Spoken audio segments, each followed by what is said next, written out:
students, how are you? This is Rakesh Misra present before you with a topic in English poetry, the poem, first poem, The Gift of India. What's the name of the poem? The Gift of India. This is the poem written by Sarojini Naidu, who was born in a Bengali family 1879 and she died in 1949. Sarojini Naidu is regarded as half Keats, half Yeats, partially in tradition of Indian English literature. It means two attribute and quality you'll find in Sarojini Naidu. The first, half Keats. Keats means John Keats, known as sensuous romantic poet. So one half he'll find the attribute in Sarojini Naidu of a romantic poet, sensuous romantic poet, John Keats. Half Yeats means William Butler Yeats, that is W.B. Yeats, a prominent Irish poet during modern era. It means whenever you are going to study the poems by Sarojini Naidu, you'll find the attribute, quality and content of both type of writers. First, sensuous romantic writers along with modern writers too. Sarojini Naidu was born in Bengal family. She got up and well brought up, got her early education in Hyderabad. In order to gain higher education, she went England. After turning up from England to India, she took active part in freedom struggle. She became the disciple of Gopal Krishna Gokhale, a political guru of Mahatma Gandhi. She comes in touch of Mahatma Gandhi, Gopal Krishna Gokhale, Pandit Jawaharlal Nehru. She also became the president of Indian National Congress. She was a patriot. Active role you'll find during the freedom struggle. She kept on inspiring Indians by her composing words, the poems, number of poems in patriotic fervors. Actually, Sarojini Naidu is known as the poetess of Indian sense and sensibilities. Different kind of vision you'll find just in her poem. Just like vision of India, vision of mother, vision of childhood, vision of love, vision of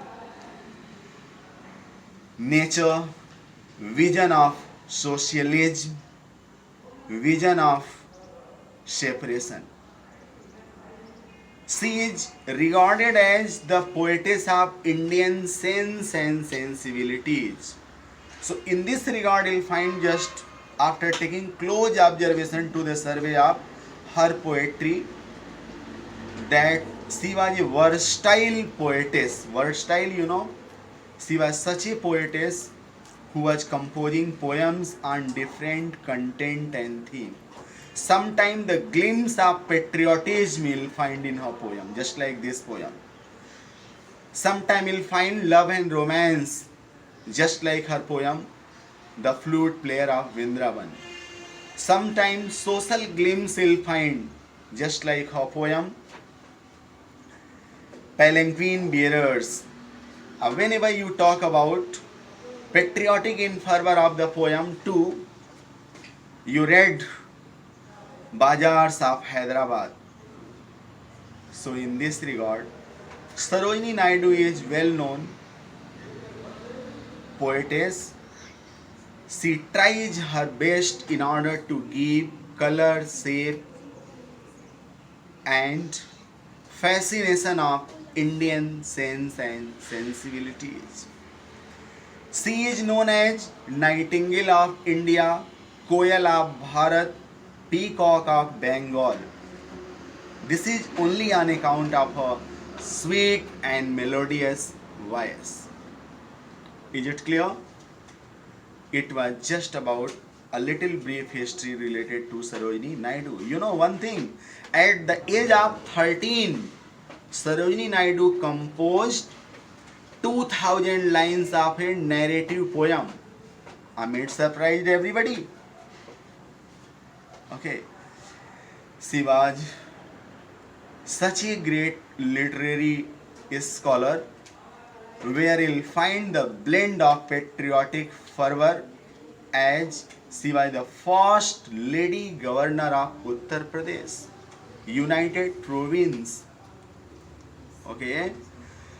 So now the present poem what we are going to study, the name of the poem is The Gift of India. Before beginning of the poem, you should have to understand what is the meaning and sense title of the poem, The Gift of India. The Gift of India. Gift means something offer. The offer of India. What offer India is giving? What gift India is giving? The gift of India to the east and to the west. To the west means west country, just like Europe. East means Middle East. Middle East related to Asia. It means Sarojini Naidu is talking about the gift of India to western, means west countries, just like Europe, and to Middle East of Asia. Because India was exploited by foreigners on time to time. So what is the gift of India? Gift of India to Britishers, especially two type of gift here. First, food related item, just like precious gems, minerals. Why? Because Britishers exploited India during the rule over India. So first gift, minerals and material resources, and second gift, the sacrifice of Indian soldiers during the First World War. Okay, this poem has been composed in 1915, and First World War took place 1914 to 1918. So it was the time of First World War. During the time of First World War, Britishers ruled over India, and this is why Britishers ordered Indian soldiers to fight in favor of Britishers. It is said more than 1 million of Indian soldiers, more than 10 lakhs of Indian soldiers were sent on different foreign land to fight in favor of Britishers. And lakh of Indian soldiers were killed, they were injured, they were badly wounded on different foreign land. Okay. So what do you mean by gift of India? Gift of material resources to the east and west countries. Next point, gift means sacrifice. Sacrifice of Indian soldiers to allied armed forces of England during the First World War. How many soldiers were sent on different foreign land? More than 10 lakh of Indian soldiers were sent on different foreign land to fight in favor of allied armed forces of England. And what as a result? Number of lakhs of Indian soldiers were killed and their dead bodies scattered on different foreign land. Their dead body were scattered on different foreign land, some in Germany, some in France, some in Italy, some in Persia. Very pathetic and deplorable condition has been pointed out by the poetess. Really, the catastrophe happening during the First World War. This is what the gift of Indians to the Britishers during the First World War.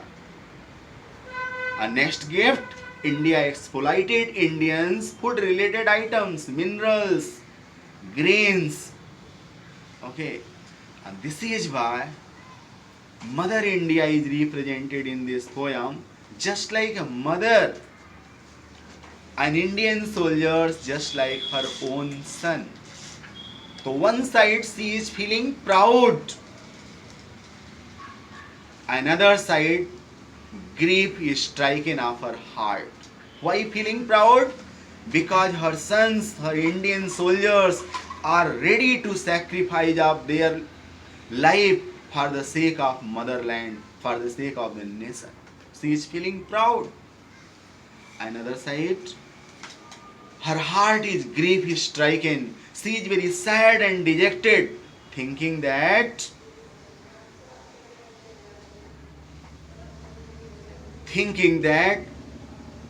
her son, her Indian soldiers has been died. There is catastrophe.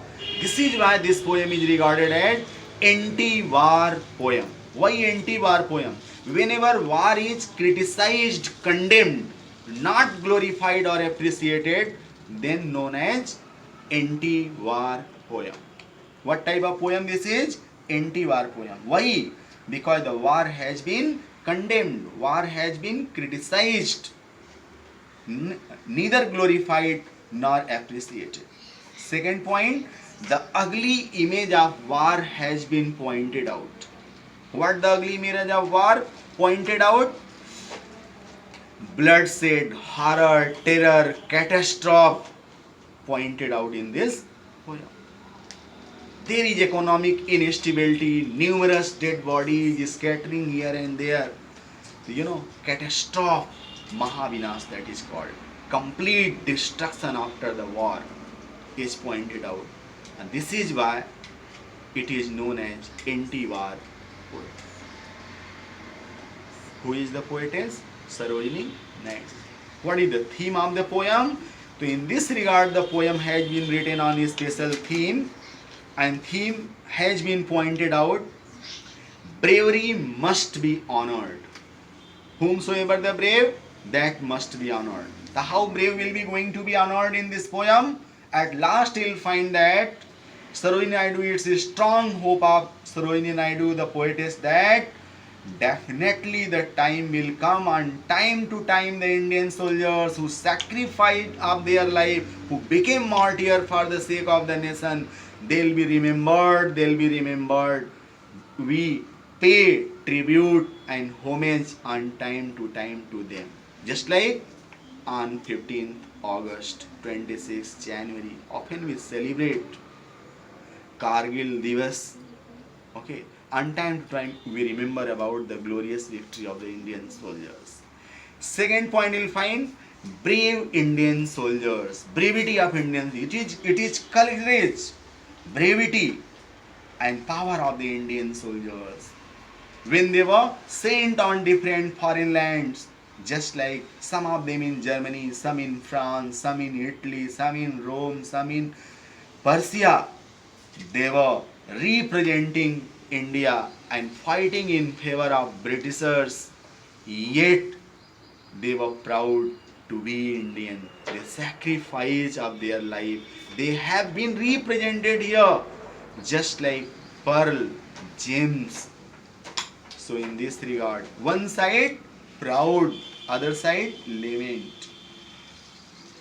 The pain, suffering and motherly touch of India, Mother India is just like Mother India, like a mother, because Mother India has been personified in this poem. Okay, this is what actually the background of the poem, The Gift of India. Next, I'll tell you the synopsis of the poem and I'll explain the poem. Thank you.